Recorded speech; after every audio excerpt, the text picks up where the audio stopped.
Vaya. Om Namo Bhagavate Vasudevaya. Om Namo Bhagavate Vasudevaya. Hare Krishna, dear devotees.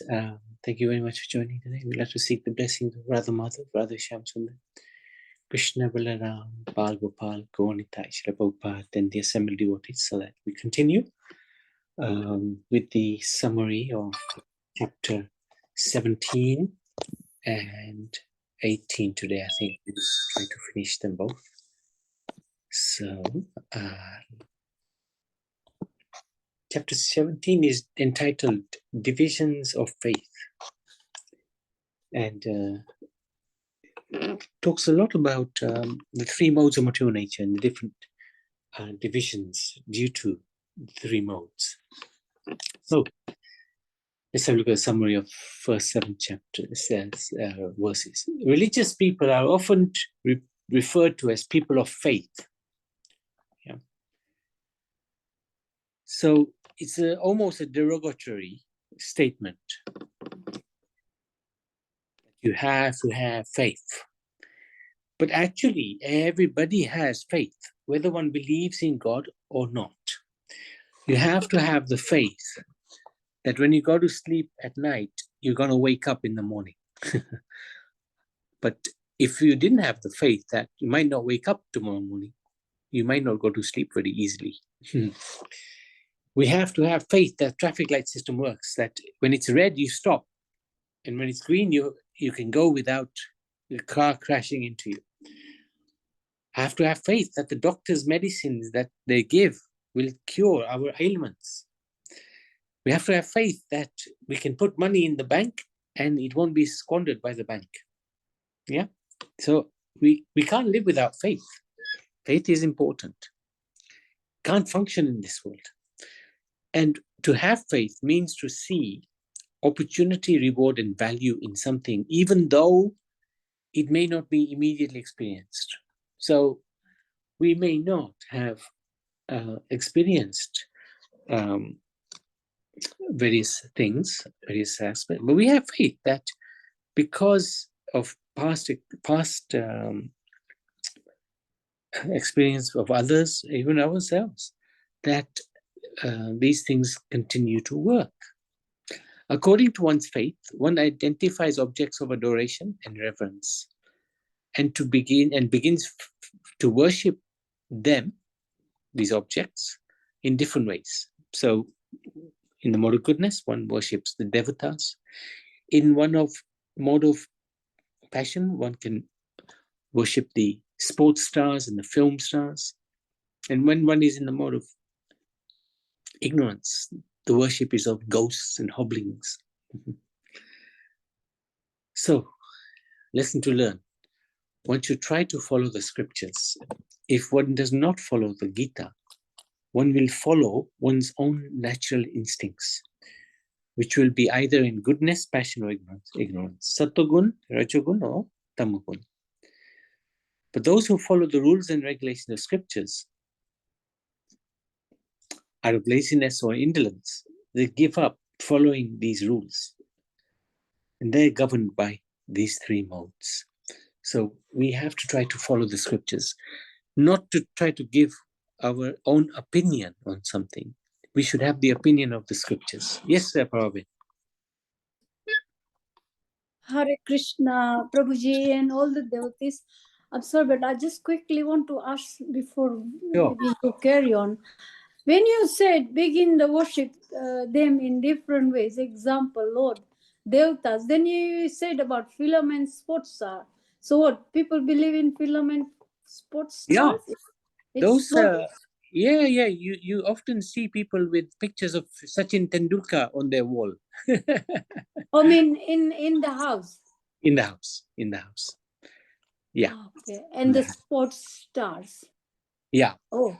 That's it. That's what it means. Yeah. That's right. Okay. Thank you so much. I was just thinking where this come from. Filament sports star. Or Okay, movie stars. you. You have a picture of Amitabh Bachchan instead of picture of Krishna. I'm going to share my. I'm going to share my view. when Lady Diana and Prince Charles got engaged, I had a big, I had a very big poster of them in my living room. I took it up after a while, but I really liked them so much. So you are right. Thank you. So thank you. Thank you for Thank sharing you. that. Okay. Yeah. Hare Krishna. So then we look at the summary of verses 8 to 13. And here, Krishna gives different examples. He says, for example, sacrifice. When we do a sacrifice, a yajna, if we're doing it for some material benefit, then it is called passion. If we're doing it without any direction of scripture or without prasad distribution, or no prasad is there, and no Vedic mantras are sung, no priests are not given any dakshina, that is in the mode of ignorance. And that yajna which is done for without any expectation of any reward, is just done for duty. That is in the mode of goodness. And he also describes three types of food. Food which is mode of ignorance, food which is in the mode of passion, food which is in the mode of goodness. So each one has their own effect. Food in the mode of goodness will make our lives more fulfilling, healthier, and make our minds calmer. Food in a mode of passion will agitate us. These foods are like, for example, onion and garlic, for example. And that food is also too hot, too putrid. It'll be too much masala, like that. Food like that is considered in the mode of passion. Food which is in the mode of goodness is like fresh, it's fatty, good fatty. It contains ghee, milk. These are foods in the mode of goodness. Fruits, vegetables. So the lesson is to avoid onion, garlic, and mushroom as well. Mushroom is grown in darkness. So mushroom is regarded to be food in the mode of ignorance because it grows in darkness. Whereas the other foods, they grow with sunlight and moonshine. So, verses 14 to 19. In order to achieve anything in this world, we have to do some austerity. We sacrifice immediate pleasure and comfort for the purpose of long-term benefit. So this is the idea that we do something. We sacrifice our time to get a professional qualification, because we know that if we get a professional qualification, then we will be able to get a decent job and be able to earn money which will pay the bills, etc., etc. So you're giving up something now in order for some pleasure later. We place faith in different things, perform different austerities in life. Krishna explains beneficial austerities. And austerities is tapasya, pertaining to the body, mind, and words, and also the varying motivations by which one may perform them. So some people, they perform austerity as a matter of duty, which is fine, very good.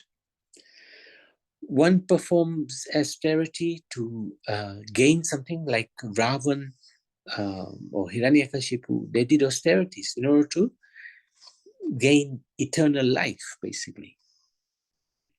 So that's more the passion. And one who does austerities which is harmful to himself and to the soul, super soul, that is in the mode of ignorance. So the lesson for us is, our austerity in this age of Kali Yuga is to observe Ekadasi. Today is Ekadasi, actually. Safala Ekadashi, very, very nice day.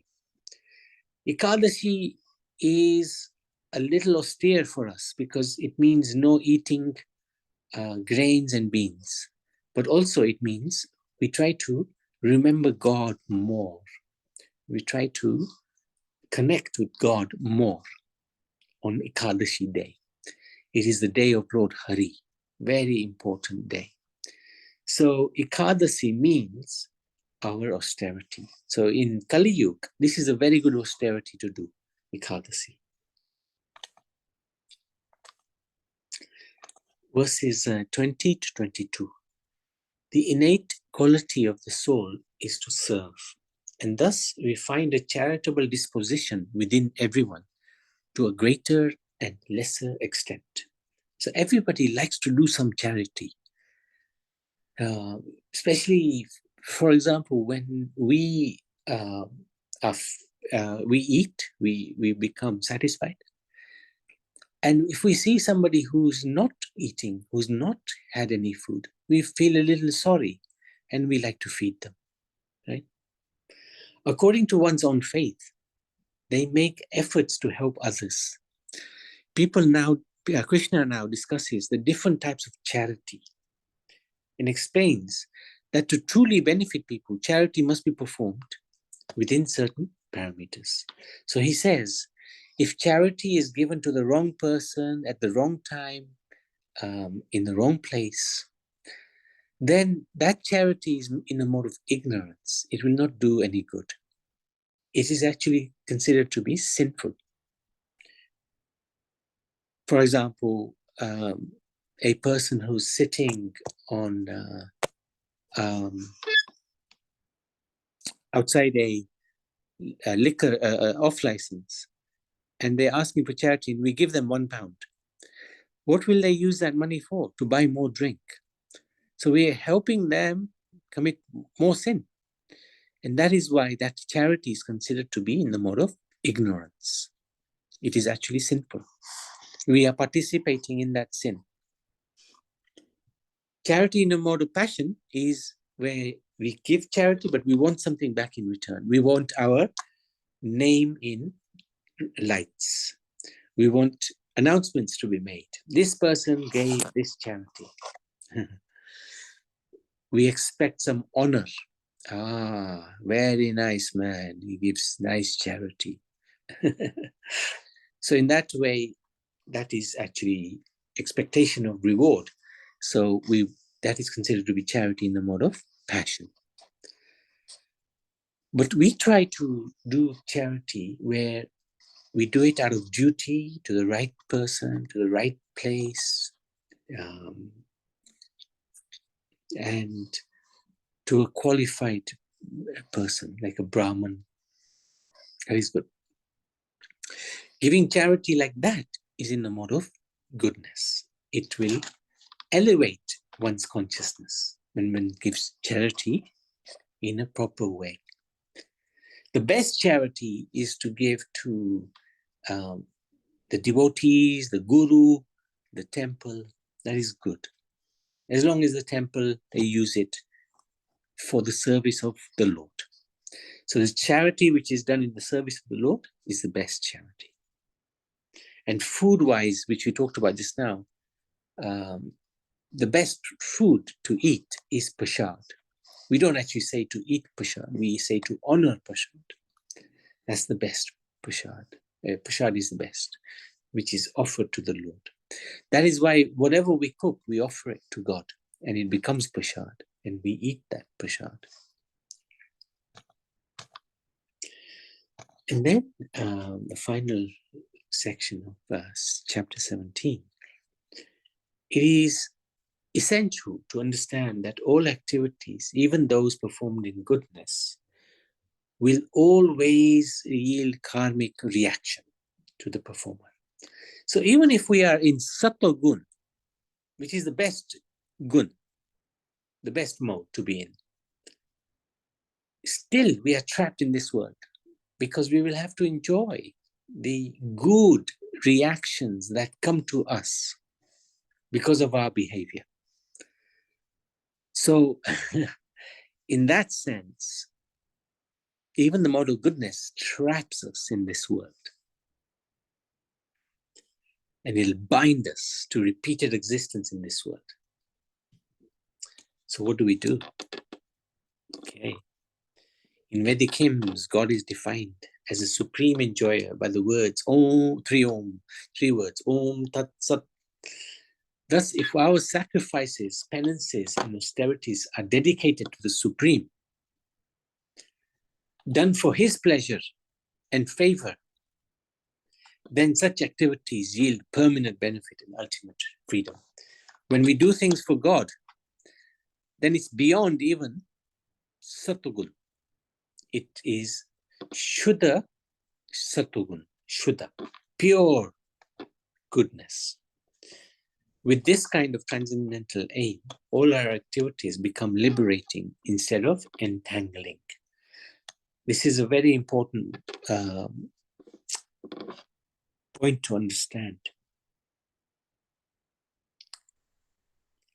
That we will always be acting, we will always be doing something. But if we do that something in the service of God, then that is our glory. That is where we benefit, we win. We will act, we will do something, we will do karma. That is our nature. We can't avoid it. That will always be there. Karma will always be there. But if we do that karma which is connected to God, so every single one of our acts, if they are connected to God, then we will come out of this world of birth, death, old age, disease. We will not be bound by Sattvagun, Rajagun, Tamagun, because we are connecting everything to God. So if we're cooking, we cook for God. We're cooking for the family, yes, but our mood is, I'm cooking for you, my Lord, and I will offer this to you, my Lord. Please bless this food, please eat this food. I'm lovingly cooking it for you. Yes, then the family can take. What else? If we're going shopping, we need things for the house.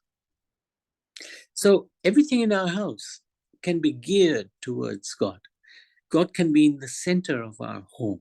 Even our clothes, when we buy clothes, we can offer them to God. We can offer them. If we buy shoes, we offer them to God. My dear Lord, I'm buying shoes. I will use these shoes to go to the temple and do my seva for you. Please accept these shoes. Bless these shoes. So like that, everything that we do, pretty much everything we do, can be connected to God. And that's the idea. We want to try to connect everything to God. So if there's something that we can't connect to God, then perhaps we need to think about why we're doing that. If it cannot be connected to God, then there may be an issue that we need to resolve. So we know what we do every day, and we can think, how can I connect this to God? How can I connect this to God? If we're reading a storybook, for example, or ordinary story, or we're watching a film, Bollywood, that might be a little challenging to connect to God, right? It might be a little hard. But instead of watching a film, we could watch videos on Krishna, serials on Krishna. Instead of reading a storybook, we could read the story of a devotee. We could read the story of Krishna or Ram or Nrsimha. In that way, we are still reading, we're still watching the television, but we're doing it in connection with God. That way, slowly, it will completely change, transform our consciousness. Because instead of thinking about worldly things, we will be thinking about God. We'll be thinking about who am I? What can I do for God? Like that. Our consciousness completely shifts. And that's very powerful. This is the purpose of Bhagavad Gita, to change our consciousness. At the moment, our consciousness is very much materially minded. because we have material desires. But when we change our consciousness, when we change our activities to try to connect them to God, then our consciousness changes and our desires change. They change from material desires to spiritual desires. What will Krishna like to eat tomorrow? So we'll be thinking along those lines, not what I will want to eat, but what do you think Krishna wants to eat? So we'll be questioning ourselves, questioning Krishna. What can I cook for you? Please guide me. Please give me a hint. What can I cook for you? So that way we're becoming from a selfish mood to becoming a selfless mood. And that will lead us to this shift in consciousness. This will lead us to the spiritual path, back to the spiritual world. So this is what I wanted to share with the devotees. Chapter 17 is a very powerful chapter. And in this chapter also, these 3 words, Om Tat Sat, are described by Krishna. And we have to understand that Om is a very important sound vibration. Sometimes we so engaged in chanting Hare Krishna that we forget that actually there are other mantras which are very important as well. And this mantra, Om, is one of those. Very, very powerful mantra. Very, very powerful. Sometimes Om is what's the word? Connected with impersonalism, that God doesn't have a form. So that people chanting Om, they're meditating on the formless. May well be, but actually Om refers to Krishna, U refers to Radha, and M refers to the spirit soul, us. So actually this is glorifying Radha and Krishna. Om is glorifying Radha and Krishna. So Om is very important. And if we see Om, it's very common in this world, very, very common in this world. Omniscient, omnipresent, these are words which are used in the English dictionary. It starts with Om, omnipresent. And Om is regarded to be the original sound. It is the sound which Brahma meditated upon, he was guided to meditate upon. And it led him to the Supreme Lord and ultimately to create the whole universe. So very powerful. So I've got some examples. In the early morning, all the cows chant Om. Krishna and Nand Baba understand that the cows have so much milk in their udders and they want to give that milk for the service of Krishna and the service of the Vrijvasis. They are calling, "Oh, Nanda Baba, please come." Nand Baba brings milk pots. What result comes from chanting mantras? Nand Baba goes and lovingly feeds the cows, gives them chadars, mendi, and clean water. He washes their feet, places gocharan on their feet.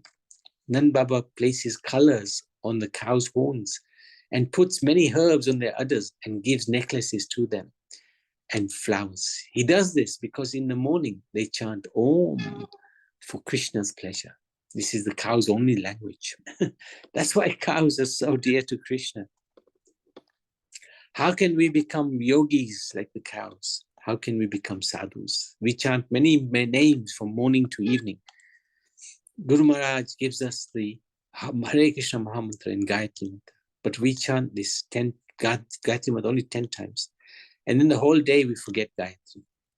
We irregularly chant the Mahamantra. Sometimes we even forget to chant altogether. But the cows, they chant all the time, morning, afternoon, evening. That's why they're so blessed. That's why Krishna loves them so much. That's the only thing they know. So that's very interesting. So, summary of chapter 17. Once you try to follow the scriptures, lesson 68 is cook fresh organic food and offer it to God, offer it to Krishna, becomes prasad. Our austerity in Kali Yuga, to observe Ekadasi, and no one likes to see anybody hungry, so we always like to donate to prasad.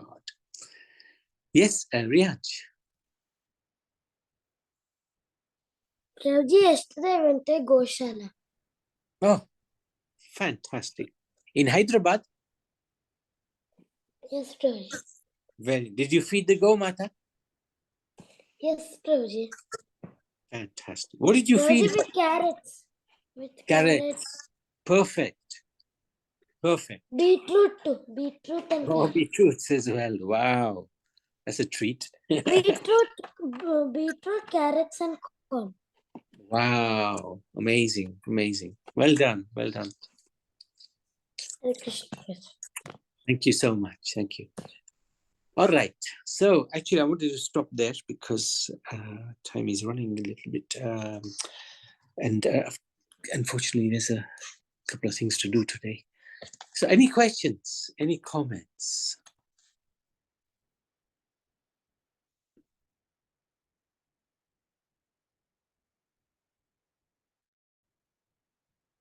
Okay, we can stop there. Bhagavad Gita ki jai. Sorry, Prabhuji. Sorry. Oh, yes, Madhuben, yes. When you said, we all said, Om Tat Sat. Tat, Om, we know Om, of meaning of Om. We know Sat. Exactly what meaning for Tat? Tat is truthfulness. Tat is truthfulness as far as I remember. Om Truth. Sat Tat. Om Okay, Sat. yeah, I got it. Yeah. Om Tat Sat. Thank you. Sat is eternity. Yeah. Good. Thank you, Madhuben. Thank you so much. Thank you. Bhagavad Gita ki jai.